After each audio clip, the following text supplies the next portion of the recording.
Hey everyone! Today I'm diving into one of the most common beauty blunders out there, styling your hair wrong for your face shape. Yep, we've all been there. But don't worry, I'm here to set you on the right path to fabulous hair days. First up, let's talk about round faces. If you've got a round face, you want to create the illusion of length.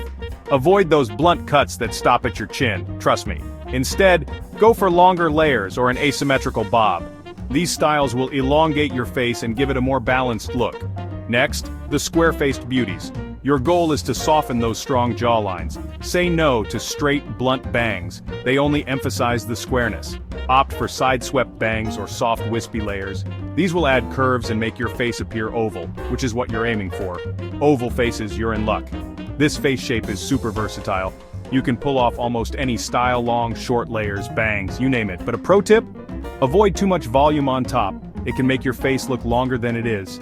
Heart-shaped faces, listen up. The key here is balance. You want to draw attention to your eyes and cheekbones while minimizing the width of your forehead. Go for chin-length bobs or waves and avoid too much volume at the crown. Soft, side-swept bangs are your besties. Now for the diamond-shaped faces. Your cheekbones are the widest part, so you want to balance this out. Hairstyles that add width to your forehead and chin work wonders.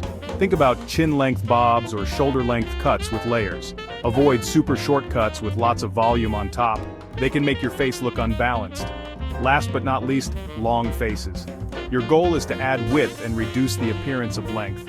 Avoid long, straight styles without layers. They just elongate your face more. Try out styles with volume like curls or waves, or go for a chic bob with lots of layers.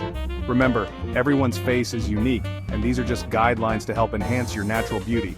The most important thing is that you feel confident and fabulous. If you found these tips helpful, don't forget to hit that like button and subscribe for more beauty advice. Share your hair triumphs and disasters in the comments below. I can't wait to hear your stories. Thanks for watching, and until next time, keep shining.